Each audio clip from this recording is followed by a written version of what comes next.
बाळासाहेबांची भेट पहिल्यांदाच जिल्हा प्रमुख झाल्यावर झाली, पण जे अविस्मरणीय बाब माझ्या आयुष्यातली आहे ती म्हणजे 95ला मी जेव्हा आमदार झालो शिवसेनेचा पहिल्यांदा, एक राष्ट्रीय पुढारी शरद जोशी साहेबाचा पाडाव तिकडच्या जनतेनं बाळासाहेबांमुळे केला आणि मी आमदार म्हणून विधानसभेत आलो। तेव्हा आमचं कारल्याच्या डोंगरावर एकविरा देवीजवळ शपथविधी साहेबांनी ठेवला होता सगळ्या आमदारांचा, की बाबा लोकांसोबत प्रताडणा न करता काम केलं पाहिजे। शिवसेनेची जी 80% समाजकारण 20% राजकारणी भूमिका प्रत्यक्षात तुमच्या कृतीत उतरली पाहिजे, हे असा संदेश त्या ठिकाणी एकविरा देवीच्या तिथे दिला जाणार होता। आम्ही बाय बस सगळे आमदार तिथे पोहोचलो आणि शिवसेना प्रमुख त्यावेळच्या मुख्यमंत्र्यांसोबत सरांसोबत मनोहर जोशीसोबत शासकीय विमानाने तिकडे आले। योगायोग असा झाला की तिथे जो साहेबांना फेटा बांधणारा जो कोणी होता बांधणारा मुंबईचा गृहस्थ, ते चुकून आले नाही। ते ना आमच्यासोबत गाडीत आले ना त्या चॉपरमध्ये आले। त्याच्यामुळे मग हॉलमध्ये एकविरा डोंगरावर हॉलमध्ये सगळे आमदार बसलो आम्ही आणि साबीरबाईंनी सांगितलं, विचारलं की बाबा म्हणे फेटा बांधणारा कोणी आला नाही, तुमच्यापैकी कोणाला फेटा बांधता येतो का?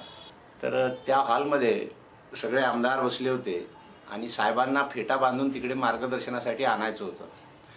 सत्ता मिळाली म्हणून एक मानाचा फेटा सगळ्या आमदारांच्या वतीनं शासनाच्या वतीनं त्यांना बांधायचा होता। साबीरबाईंनी विचारलं की कुणाला फेटा बांधता येतो का?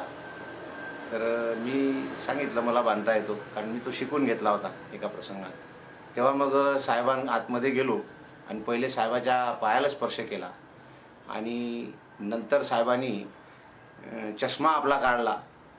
तेव्हा कदाचित जंगलात पाहिलेला खुला वाघ आणि शिवसेना प्रमुखाचे डोळे याच्यात काही फारसा फरक असेल असं मला वाटत नाही। ते माझ्या भाग्य नशिबी लाभलं आणि मी साहेबांच्या केसांना वगैरे म्हणे बाबा केस वगैरे बरोबर पहा म्हणे, जरा माझे केस फार मोलाचे आहेत म्हणे, आणि फेटा बांधतोसे ठीक आहे म्हणे, टोप्या घालू नकोस आयुष्यात म्हणजे कमावलं म्हणे। हे त्यांचा मूलमंत्र म्हणून मी माझ्या उराशी बाळगलेला आहे आणि तो जो प्रसंग आहे तो आयुष्यात त्याच्याबद्दल आपण नाही बोलू शकणार।